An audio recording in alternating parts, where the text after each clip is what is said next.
이번 시간은 2010년 7월 24일 우편 및 금융상식 기출문제를 풀어보도록 하겠습니다.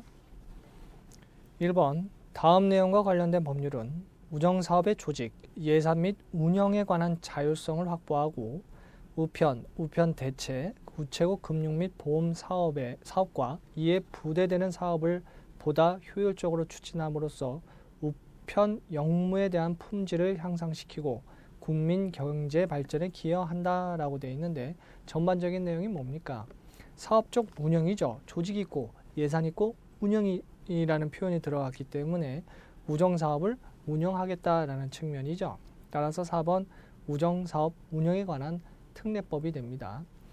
1번에 있는 우편법은 우편 이용에 관한 기본사항 같은 그런 여러 사항들을 정하는 관련 법률이고요.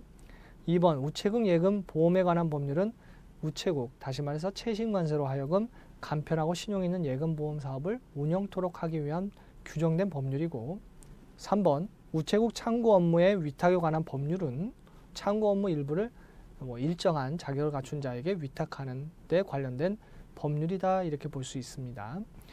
우리가 법이라는 부분들을 생각을 할 때 규정이다 라고 생각하실 수는 있겠습니다만 물론 규정이죠. 하지만 법률을 만드는 건 어떠한 발전적인 부분들을 보다 더 잘 촉진시킬 수 있는 환경적인 그런 제반 여건을 제공하는 것이고 그 부분들에 있어서 합법적이지 못한 행위를 했을 때 그때 비로소 벌칙이 들어가는 겁니다. 정해져 있는 거죠. 교통신호등처럼 이렇게 했을 때 차량이 통행하라 라는 표현들처럼 정의를 해주는 거예요. 기준이 되는 거죠. 따라서 1번에 관련된 법률은 4번이 되는 겁니다. 2번 다음 우편 서비스 중 송달 기준이 가장 긴 것은 가장 긴 건 1번이죠. 특별 송달이 되겠죠. 그래서 특별 송달 같은 경우에는 배달 결과를 발송인에게 통지하는 특수 취급 제도다라고 볼 수 있습니다. 등기 소포 같은 경우에는 접수 다음 날, 민원 우편은 접수 다음 날 마찬가지죠. 당일 특급은 당일에 20시 이내를 기준으로 하고 있습니다. 따라서 1번 특별 송달이다 라고 볼 수 있습니다. 특별 송달이라서 빨리 보내는 것으로 이해하실 수 있는데 그게 아니라 그냥 받았습니다 라는 걸 알려주는 제도예요. 그렇기 때문에 상대적으로 긴 측면으로 본다면 1번이 길다라고 볼 수 있겠죠. 3번 보기에서 설명한 국내 우편 서비스의 종류를 바르게 연결한 것은 기업, 개인의 사진, 기업체 로고, 캐릭터, 광고물 등을 우표와 나란히 인쇄 제작하여 제공하는 서비스.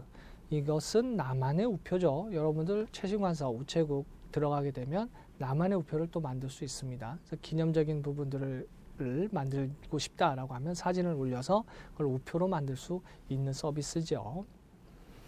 니은 고객이 전화 또는 인터넷을 통하여 서비스를 신청하면 고객의 주소지로 방문하여 접수하고 수취인에게 신속히 배달해주는 서비스.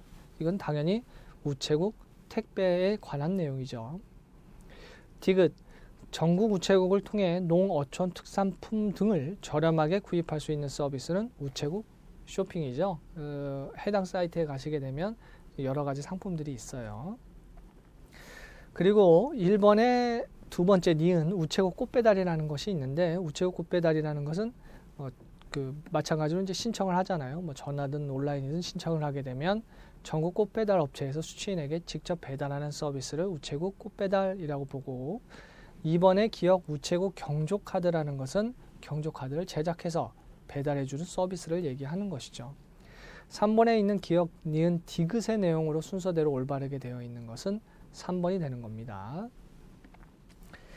4번 부가 우편 영무의 종류에 관한 설명으로 옳지 않은 것은 기업, 국내 특급 우편은 전국 전 지역을 통상의 송달 방법보다 빠르게 송달한다 라고 되어 있는데 틀린 부분이 어디입니까? 전 지역이죠. 국내 특급 우편은 취급 지역, 상호 간에 이 전제를 하고 있습니다. 전국이 아니라는 얘기입니다. 신속하게 보낼 수 있는 부분들이 있으면 상호 간의 지역적 측면들로서 보내게 되는 것이죠. 2번 보험 취급에는 통화 등기, 물품 등기, 유가증권 등기가 있죠. 그래서 우리가 통화라면 이제 보험에 가입될 수 있고 물품 가치가 있으니까 보험에 취급할 수 있고 유가 증권이다. 당연히 보험에 가입될 수 있는 조건이 되죠. 3번 증명 취급에는 내용 증명, 배달 증명, 접수 시각 증명이 있게 됩니다. 통상적으로 법률적 행위, 즉 소송을 가기 전에 예를 들어서 A라는 사람이 B에게 돈을 빌려줬는데 아직 못 받았다. 그러면 언제까지 받기로 내용 증명을 보낼 수 있게 되죠. 이때는 보내는 사람, 받는 사람, 그리고 그러한 내용 증명을 보냈다는 것을 공증해 줄 수 있는 우체국 세 군데에 보관이 되게 되어 있죠. 동일한 내용으로. 그 다음에 4번 특별송달은 등기 취급을 전제로 민사소송법 제176조 송달기관의 규정에 의한 방법으로 송달하는 우편물을 말한다. 맞는 얘기입니다. 우편에 대한 규정은 우편물은 우편 집배원이 송달한다, 배달한다. 이게 이제 176조에 규정이 되어 있죠. 또 필요할 때에는 국가 경찰 공무원에게 원조를 요청할 수 있다. 이 부분도 176조에 규정이 되어 있습니다. 이제 이거에 의거해서 송달하는 우편물을 얘기하지요. 따라서 4번의 답은 1번이 되겠습니다. 5번 우편물 배달에 관한 설명으로 가장 옳지 않은 것은 1번 동일 건축물 또는 동일 구내의 수취인에게 배달할 우편물은 그 건축 또는 구내의 관리사무소, 접수처 또는 관리인에게 배달할 수 있게 됩니다. 맞는 얘기죠. 여러분들 아파트 관리소에 택배 오는 경우 많이 보셨을 겁니다. 그러한 연장선이죠. 2번 우편물의 보관 교부는 관할 최신청장이 정하여 고시하며 그 우편물의 보관 기간은 최장 30일이다 라고 되어 있는데 규정이 어떻게 되어 있었어요? 보관 기간은 도착한 다음 날로부터 10일, 그리고 도서상관처럼 10일 이내에 배달이 어렵다라고 보게 된다면 그때는 최장 30일 범위 내에서 기간 연장이 가능하기 때문에 40일 정도의 여유를 볼 수 있게 되는 것이죠. 따라서 2번이 가장 옳지 않은 것으로 볼 수 있겠네요. 3번 사서함 번호와 주소가 함께 기재된 사서함 우편물 중 국내 특급 우편물은 사서함이 아니라 주소지에 배달해야 되겠지요. 4번 교통이 불편한 도서, 농어촌 지역, 공동생활 지역 등의 정상적인 우편물의 배달이 어려울 경우 마을 공동 수취함을 설치하고 그 수취함에 배달할 수 있습니다. 따라서 옳지 않은 건 2번이 되겠네요.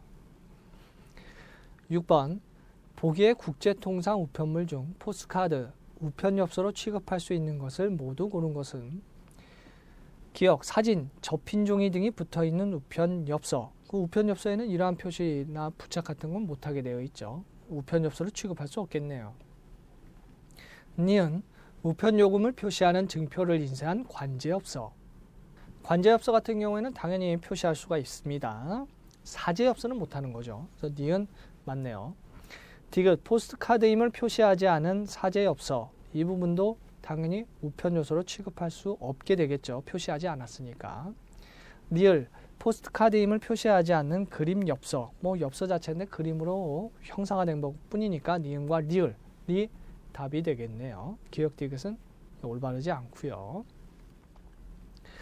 7번 국제특급 우편에 부과할 수 있는 특수 취급의 종류가 아닌 것은 1번 배달 통지는 수취인에게 수령을 확인을 받아서 그 확인을 근거로 발송인에게 통지해 주는 제도를 배달 통지 이렇게 표현합니다. 국제특급 우편에 있어서. 그리고 보험 취급할 수 있지요. 물품 같은 경우에도 이제 그러한 형태들을 취하고 있습니다. 3번 초특급 우편은 EMS인데 이 EMS를 배달을 언제 해주겠다는 일시보장 서비스입니다. 그리고 4번 국제 속달은 그냥 특수 취급에 대한 한 종류지 부과할 수 있는 특수 취급은 아니기 때문에 성질이 틀립니다. 4번이 아니죠. 그래서 부과할 수 있는 특수 취급을 하나 더 추가한다면 EMS 프리미엄이 돼야 되겠죠. 따라서 7번의 답은 4번이 종류가 아닌 것으로 선택이 되면 되겠습니다. 8번 보기에서 설명한 EMS 배달 보장 서비스에 관한 내용 중 옳은 것을 모두 고른 것은 기억, 접수 가능 국가로 일본, 미국, 중국, 호주 등이 있죠. 배달 보장 서비스는 이제 상호 간에 협약이 있어야 되니까 맞습니다. 니은 배달 예정일보다 48시간 이상 지연 시 실제 손해액을 배상한다라고 되어 있는데 EMS 배달 보장 서비스는 언제라는 측면들을 가지고 있기 때문에 그 시기적인 측면으로서 배달 예정 시보다 지연을 했을 때 납부한 우편 요금액을 배상한다가 규정이 되어 있습니다. 따라서 니은 틀렸죠. 뭐 당연히 언제까지 배달해 주겠습니다 라고 해서 부가적인 그런 이 서비스 계약을 했는데 그걸 실패하게 되면 그 서비스는 안 되니까 그 요금은 돌려줘야 되는 건 당연한 겁니다. 디귿 우편 취급국을 포함한 모든 우체국에서 접수가 또 가능할 수 있고요. 기억 디귿이 답이네요. 리을 별도의 취급 수수료를 납부해야 한다라고 되어 있는데 뭐 해당 기업 국가 내에서는 이제 별도의 취급 수수료를 취급하고 있지 않습니다. 따라서 기억 디귿이 있는 2번이 답이 되겠네요. 9번 금융시장에 관한 설명으로 옳지 않은 것은 1번 직접 금융거래 수단에는 주식, 채권 등이 있다. 주식, 채권 하면 그거는 뭐 증거사 통해서 사는 거 아닙니까? 간접 아닙니까? 라고 할 수 있게 되는데 금융을 만들 때 기업 측 측면 내에서 내가 대출을 받는다든지 이런 금융기관을 끼지 않고 자의적으로 자신의 행동적으로 자금을 가져올 수 있는 방법이 주식을 발행한다든지 주식은 투자를 요구하는 부분이기 때문에 부채가 아닌 자본에 속하고요. 채권은 언젠가는 원금을 돌려줘야 되죠. 그래서 부채로 인식을 하게 됩니다. 그래서 주식과 채권이 직접 금융거래 수단으로 볼 수 있죠. 2번 만기 1년 이상의 채권이나 만기가 없는 주식이 거래되는 시장은 자본시장이다 라고 볼 수 있습니다. 주식이 오늘 사서 오늘 팔 수도 있는데 라고 생각할 수 있지만 그 주식 자체가 소멸되는 건 아니잖아요. 그 회사가 존속하는 한. 따라서 장기 시장이기 때문에 자본시장 이렇게 표현합니다. 3번 딜러, 브로커 등이 거래를 중개하는 점도 시장은 장외 시장으로 분류가 되지요. 아무래도 장내 시장과는 이제 차이가 있게 됩니다. 장내라는 것은 거래소, 우리가 흔히 얘기하는 증권거래소에 상장될 수 있는 법률적 규정에 의해서 상장된 회사들이 그 내에서 주식이나 채권, 뭐 투자할 수 있는 거 있죠. 여러 가지 금융상품. 이제 그런 부분들은 장내 시장이라고 얘기를 하고 그 이외에 거래가 되는 것을 장외 시장이라고 얘기를 하게 됩니다. 우리가 선물, 선도거래 이런 표현들을 하게 되는데 장내에서 이루어지면 선물, 장외에서 이루어지면 선도 이렇게 표현을 하죠. 4번 우리나라 프리보드는 채무증서 시장으로 분류된다라고 되어 있는데 프리보드는 주식시장입니다. 상장되지 못한 기업들이 투자를 위해서는 투자자를 찾아다녀야 되는 번거로움이 또 있지요. 그런 이제 상장의 대기적인 성격상 이제 거래가 좀 용이해야 될 필요성이 있습니다. 뭐 코스닥 같은 경우에 한 주, 뭐 우리가 상장된 기업들, 뭐 증권거래소의 뭐 10주 이런 부분들로서 거래가 이루어지게 되는데 요 프리보드 내에서는 이 주식 100주 얼마 하면 그거를 이 원투원으로 계약이 다 이루어지는 형태를 취하고 있어요. 그래서 주식시장입니다. 따라서 채무증서 시장이 아니기 때문에 9번에 옳지 않은 것으로는 4번이 되겠네요. 10번 우체국 보험에 관한 설명으로 옳지 않은 것은 1번 우체국 보험은 인보험 분야의 상품을 취급한다. 그래서 인보험에 관련돼서만 취급하고 있죠. 2번 우체국 보험은 금융감독원의 감독을 받는다라고 되어 있는데 우리 우체국에 관련된 금융이나 우체국 업무 누가 합니까? 국가가 경영하죠. 근데 국가라는 실체적인 부분들을 좀 더 구체화하기 위해서 미래창조과학부 장관이 관장한다라고 법률에 규정이 되어 있습니다. 따라서 금융감독원의 감독을 따로 받지는 않죠. 2번이 옳지 않고요. 3번 우체국 보험의 계약보험금 한도액은 일정 금액 이하로 제한이 될 수 있고요. 뭐 상품마다도 상이할 수 있고 4번 우체국 보험의 보험금 지급은 국가가 책임을 지고 있습니다. 그래서 국가가 책임을 지고 있기 때문에 뭐 보험에 따른 무슨 가입 이런 부분들을 또 피할 수 있지요. 10번의 답은 2번이 됩니다.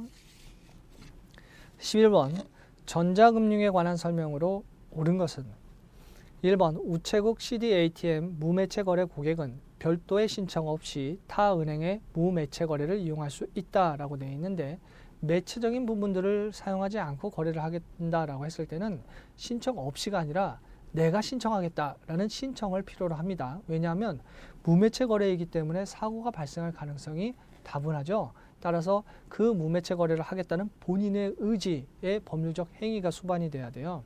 따라서 사전에 신청이 있어야 되는 거죠. 2번 1369 조회 서비스를 이용하고자 하는 고객은 텔레뱅킹 서비스 신청 없이 이용이 가능하다. 조회니까 상관없어요. 그래서 2번 답이 맞고요. 3번 실지 명의가 확인된 김영식 선불카드는 물품 할부 구매가 가능하다라고 되어 있는데 선불카드는 말 그대로 기프트죠. 그러면 50만 원, 뭐 200만 원, 뭐 실질 명의니까 그렇게 금액이 찍히면 그 금액 내에서 즉시 결제가 이루어지는 거지 할부가 아닙니다. 4번 전자금융으로 우체국 경조금 배달 서비스를 이용할 수 없다라고 되어 있는데 있습니다. 따라서 11번의 답은 2번이 되겠네요. 12번 보기에 우정이 가족이 가입할 수 있는 우정사업본부니까 이제 우정이라는 표현을 썼죠.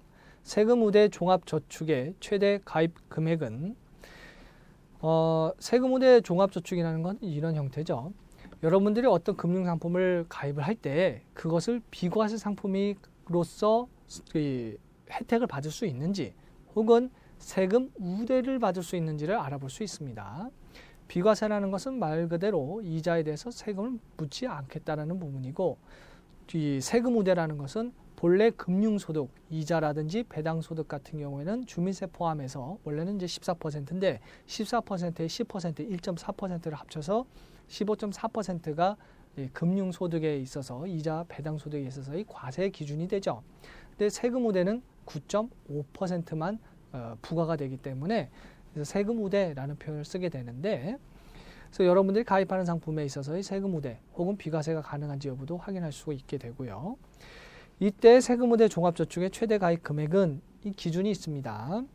남녀 60세 이상일 경우 그리고 몸에 이제 조금 불편이 있으신 장애인 분들 같은 경우에는 3천만 원, 20세 이상은 1,000만 원까지 비과세입니다. 따라서 기준을 보면 할아버지 나이가 만 78세, 60세 이상이기 때문에 3천. 아버지는 60세 이상이 안 됐죠. 만 58세예요. 그런데 장애인 복지법에 의한 장애인이라고 했기 때문에 3천만 원입니다. 어머니는 60세가 안 됐죠. 만 55세니까 1,000만 원. 우정이는 만 22세죠. 20세 이상은 1,000만 원이니까 1,000만 원. 그리고 미음 온정이는 만 18세이기 때문에 가입이 불가하죠. 따라서 3천, 3천, 1,000, 1,000 합치면 얼마입니까? 8천이죠. 따라서 8천만 원이 있는 1번이 답이 되겠네요. 13번 금융기관의 예금거래 업무에 관한 설명으로 옳은 것은 예금계약은 예금자가 금전의 보관을 위탁하고 금융기관이 운용하다가 추후 금전을 반환하는 소비 대차계약이다 라고 되어 있는데 대변과 차변의 성격이 아니죠. 대차적인 임대차 계약처럼 그런 대차가 아니라 임치, 믿고 이제 맡기는 형태의 계약이다 라고 보는 겁니다. 그래서 임치계약이라고 이해를 하는 것이죠. 틀렸네요. 2번 양도성 예금 증서는 그 증권의 점유자에게 지급하면 정당한 권리자 여부에 관계없이 금융기관은 면책된다. 왜 그럴까요? 양도성 예금 증서는 정기예금을 근거로 발행이 됩니다. 그 양도성이 부과가 되기 위해서는 여러분들 화폐 갖고 계시죠? 1,000원을 누구한테 주면 그 1,000원을 가지고 그 누구가 어디서 그 1,000원이 생겼는지 상관없이 1,000원을 사용할 수 있죠. 양도성 예금 증서도 뭐 500만 원이든 300만 원이든 그것이 발행이 되면 화폐처럼 이름이 적혀 있는 게 아니에요. 무기명으로 발행이 됩니다. 그리고 무기명이기 때문에 500만 원짜리 500만 원으로 투자할 사람은 없죠. 따라서 할인식으로 발행이 돼요. 누구한테 어떻게 갈지 모르기 때문에 처음부터 500만 원으로 넘기는 것이 아니라 500만 원 찍히고 뭐 490만 원에 팔고 이런 형태를 취하게 됩니다. 무기명 할인식으로 발행이 되는 것이죠. 따라서 은행 같은 경우에는 1,000원을 들고 왔는데 그 1,000원을 누구한테 얻었습니까? 이렇게 따질 수는 없잖아요. 법률적 행위기간은 아니기 때문에 따라서 CD를 가지고 오면 그 자체를 가지고 그냥 현금 지급하면 은행 금융기관들은 면책되도록 규정이 되어 있습니다. 따라서 정당한 권리자인지 상관없이 금융기관은 면책 규정이 되니까 2번 맞습니다. 3번 점외 수금의 경우 지점장, 우체국장은 영업점으로 돌아와 수납 직원에게 금전을 넘겨주고 그 수납 직원이 이를 확인한 때 예금 계약이 성립한다. 통상적으로 예금 계약의 성립이라는 것은 우리가 창구일 경우에도 마찬가지지만 수납 직원이 그 금전을 확인한 때 그때 이 예금이 이제 성립이 되는 부분들이죠. 그래서 금전을 확인하고 얼마죠? 네, 맞습니다라고 그 예금하는 사람이 이야기를 하게 되면 이제 합치가 되고 이제 예금이 이루어지게 되는 것이죠. 그리고 수납을 하는 데 있어서 뭐 상가분들 같은 경우 은행에 가기 힘드니까 이제 점외 수금을 하는 경우도 있습니다.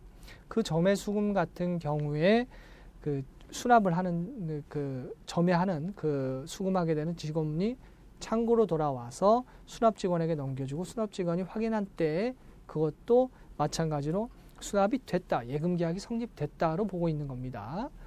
그런데 지점장, 우체국장은 좀 다른 기준을 적용을 하죠.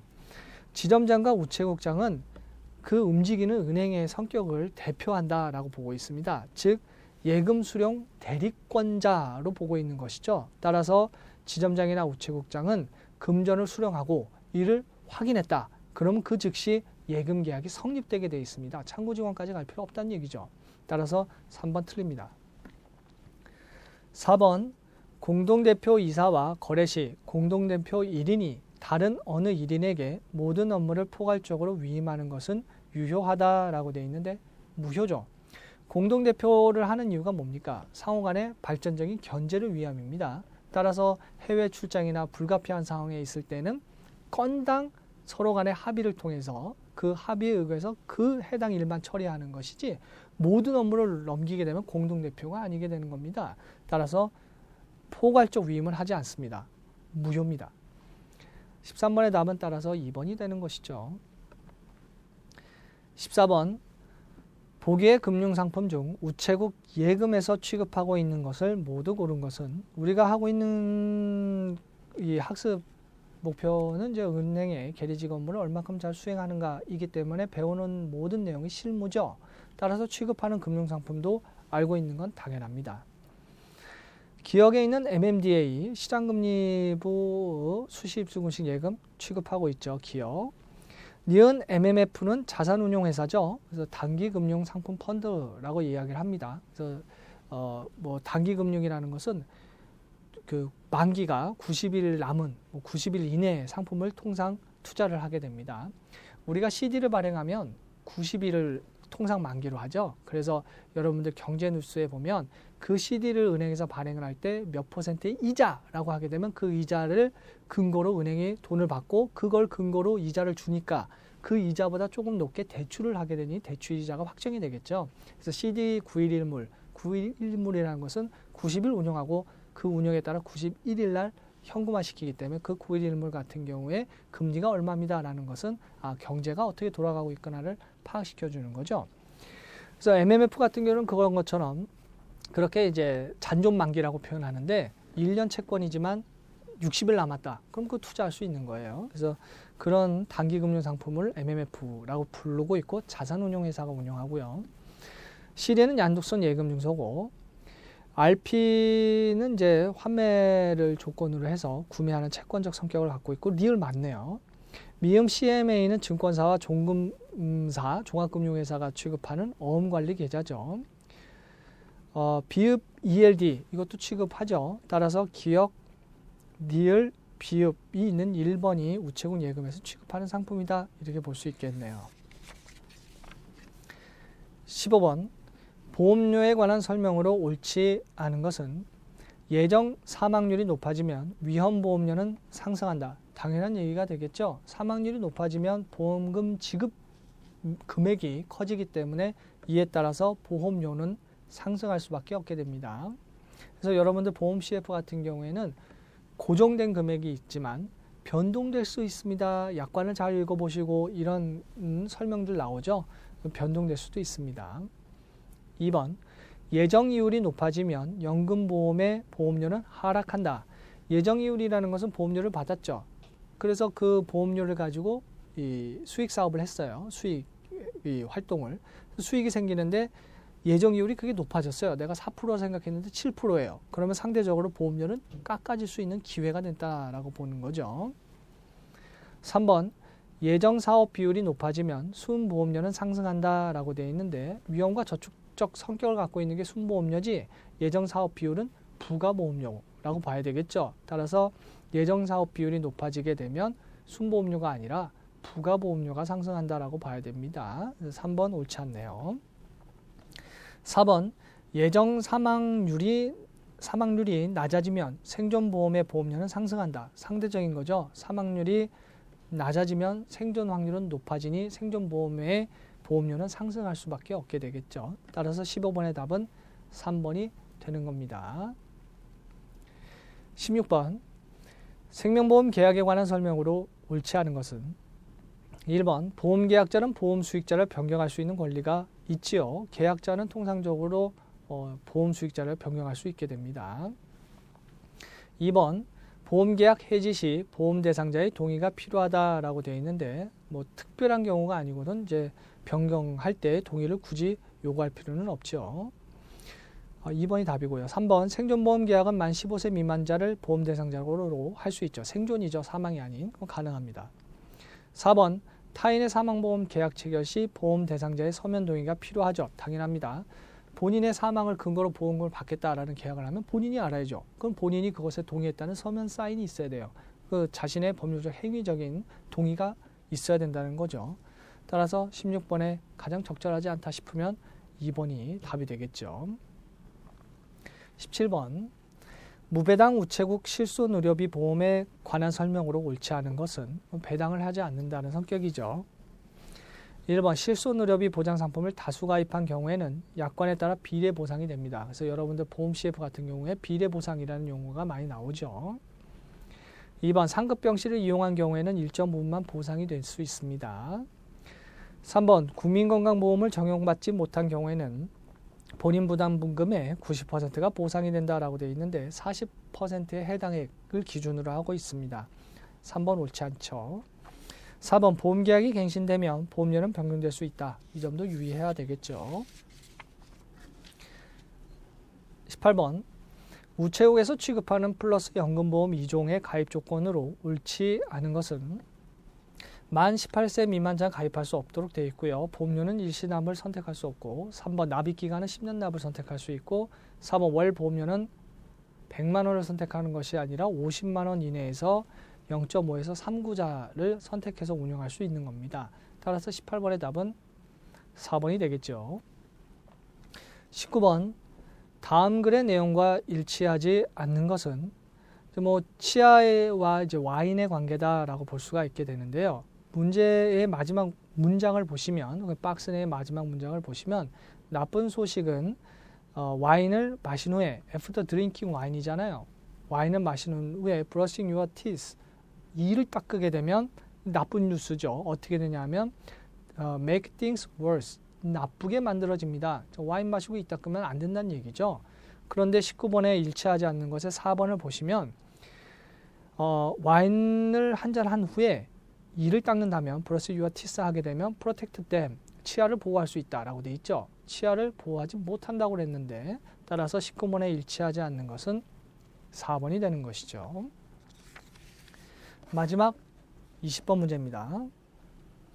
다음 대화를 읽고 여성 고객이 결정한 일로 가장 알맞은 것은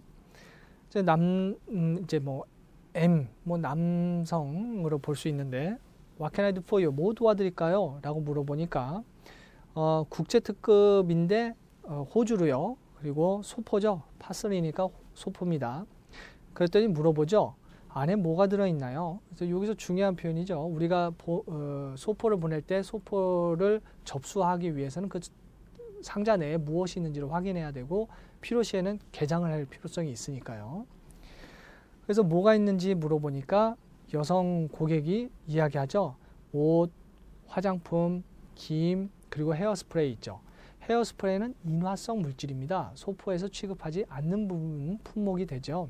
그랬더니 이야기합니다. I'm sorry, 미안합니다. 헤어스프레이는 EMS로 보낼 수가 없게 되네요. 라고 얘기를 하고 있습니다. 아무래도 EMS에서 헤어스프레이 인화성은 취급하지 않으니까요. 그래서 이제 물어봅니다. 여성 고객분이 Why not? 왜 안 되는 거죠? 라고 했더니 설명하죠. 인화성 물질은 안전상의 이유로 Safety reason, 안전상의 이유로 항공기 반입이 허용되지 않습니다. 설명을 해주죠. 했더니 여성 고객분이 얘기합니다. 그래요? 그러면 어떤 방법이 있나요? 라고 물어보니까 남성분이 얘기하죠. 남성 직원분이 선박편으로 보낼 수는 있는데 기간이 45에서 60일이 소요가 됩니다. 라고 얘기를 하죠. 그랬더니 여성 고객분이 얘기합니다. 너무 기네요. 그럼 어떤 방법을 선택하느냐 하면 EMS를 보내는데 out hairspray, 스프레이를 빼고 보내겠다는 거죠. 그랬더니 남성 그 직원분이 얘기하죠. 그러면 뭐 괜찮네요. 보낼 수 있겠네요. 감사합니다. 이렇게 얘기를 하고 있습니다. 그래서 여성 고객이 결정한 일로 가장 알맞은 것은 4번. 파설, 그러니까 소포를 보내는데 without hairspray, 헤어스프레이 없이 보낸다. 이것이 맞는 답이 되겠죠. 따라서 20번의 답은 4번이 되겠네요. 이렇게 해서 문제를 모두 풀어보았습니다. 복습을 하실 때 맞는 것은 틀린 것이 왜 틀렸는지를 아셔야 되고요. 또 틀린 것은 이라고 하게 되면 나머지 맞는 것도 숙지를 하셔야 되겠죠. 이런 부분들을 감안하셔서 학습하시면 좋은 결과 있으실 겁니다. 강의 수강하시느라 수고 많으셨습니다.